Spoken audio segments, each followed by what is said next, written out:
Les gars, aujourd'hui j'aimerais vous montrer quelques différents graphiques super intéressants qui nous donnent une indication de là où on se trouve actuellement sur notre marché. Aussi, je vais vous parler de ce qui est en train de se passer dans les coulisses, tout ce que vous devez évidemment savoir au plus vite si vous investissez dans les cryptos. En plus de ça, je vais vous donner quelques indices concernant ce qui, selon moi, pourrait bien se passer ici durant les 24 prochaines heures. Donc bienvenue à tous, je m'appelle Maxime et je vous apporte chaque jour des nouvelles vidéos en français sur les crypto-monnaies en vous apprenant comment vous faire de l'argent sur ce marché. Si vous êtes nouveau sur cette chaîne, alors soyez sûr de vous abonner et d'activer la cloche dès maintenant. Et ceci étant dit, dans la vidéo d'hier, je vous avais bien parlé du danger que représentait la boîte orange qu'on a ici en haut et comment je pensais qu'elle allait représenter une grosse résistance pour le prix du Bitcoin. Et pas seulement hier en fait, mais également il y a quelques jours alors qu'on venait de trouver du support ici sur cette boîte orange. Et ouais, en gros, on s'apprêtait à monter. Eh bien, je vous disais encore une fois que oui, je pensais effectivement qu'on allait monter jusqu'à ce niveau, mais qu'il fallait se montrer très prudent à son approche.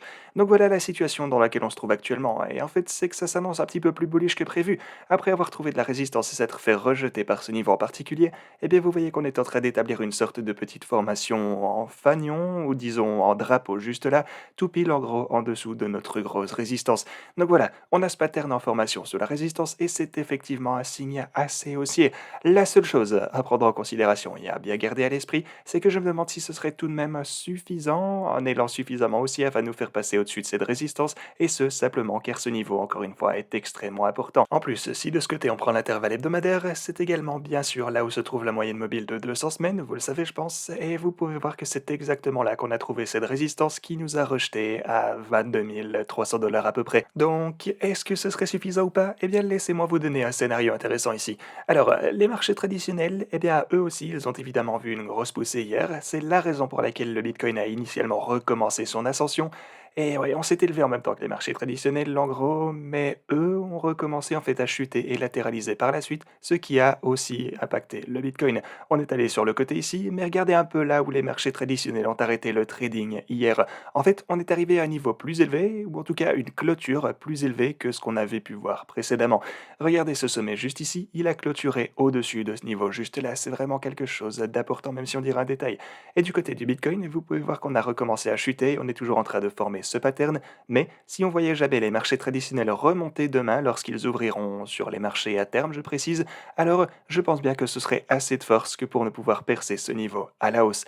Est-ce qu'on sera en mesure de maintenir une action haussière au-dessus de ce niveau? Eh bien ça, il faudra attendre de voir pour avoir la réponse, mais ça pourrait bien être une opportunité de trading intéressante. Surveillez bien les marchés traditionnels car s'ils finissent par remonter, parce qu'en fait, le truc c'est que généralement on voit un délai assez systématique lorsque les marchés traditionnels remontent, ça prend toujours un petit moment au Bitcoin pour suivre le mouvement, donc on peut saisir l'occasion. Enfin voilà, soyez attentifs pour tout ça, et bien sûr, si vous voulez obtenir un bonus allant jusque 4530 $, alors vous serez en mesure de le faire ici sur Bybit, donc assurez-vous d'utiliser mon lien juste ici en description si vous voulez profiter de tout ceci. Maintenant, j'aimerais aussi vous montrer ce graphique, voilà encore un post super intéressant de la part de TechDev. Alors ici, vous pouvez voir le Nasdaq comparé au graphe du Bitcoin. Du coup, si ceci remonte, alors ça veut dire que le Bitcoin surperforme le Nasdaq. Maintenant, ce qu'on sait ici, c'est que si on devait comparer le Bitcoin à quoi que ce soit comme actif, eh bien le Nasdaq est probablement le meilleur indicateur pour ce faire, étant donné qu'il s'agit majoritairement d'actions de technologie. En fait, on sait aussi que le Bitcoin est une technologie, enfin, vous voyez un peu là où je veux en venir. Et donc, ce qu'on peut voir ici, c'est qu'après avoir formé ce gros sommet en 2018 pour le Bitcoin, un des précédents all-time high évidemment, eh bien on a chuté, on a eu un bear market, etc. Le Nasdaq, quant à lui, a cette fois surperformé le Bitcoin et on est venu trouver le bottom sur cette ligne de tendance. Et le truc, c'est qu'on s'est arrêté de chuter exactement 476 jours après ce pic en question. Ensuite, on a eu cette ligne de tendance, on s'est consolidé, on a chuté et on a trouvé le fond ici sur cette consolidation. Et ouais, ou plutôt on recommence plutôt à monter à partir de ce point. Voilà, encore une fois, 476 jours à partir du précédent sommet. OK, vous suivez? Et après ces fameux 476 jours à partir desquels on recommence une fois encore à monter, ce que vous pouvez voir ensuite, c'est que, eh bien, on s'élève et même au sein de ceci, vous voyez qu'on forme des styles de biseau. Regardez, on se consolide dans ce biseau, encore une fois dans celui-ci qu'on a juste là, et vous pouvez voir qu'on est en ce moment exactement en fait à 476 jours de distance du précédent all-time high ici sur le graphique du Nasdaq.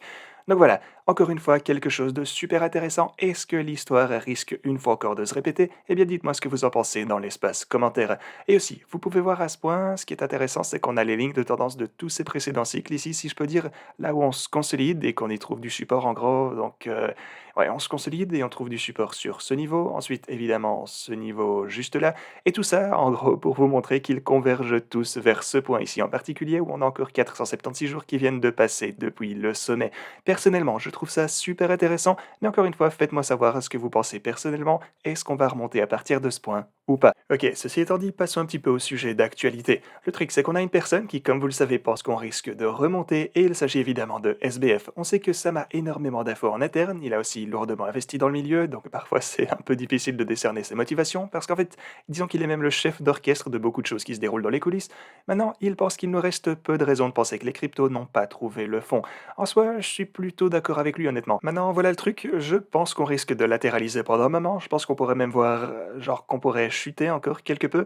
Donc en d'autres termes, si on ne voit pas de percée au-dessus du niveau dont on vient de parler précédemment, eh bien je pense qu'en général on risque de latéraliser et potentiellement encore descendre légèrement ici. Je vous ai déjà expliqué ça beaucoup de fois.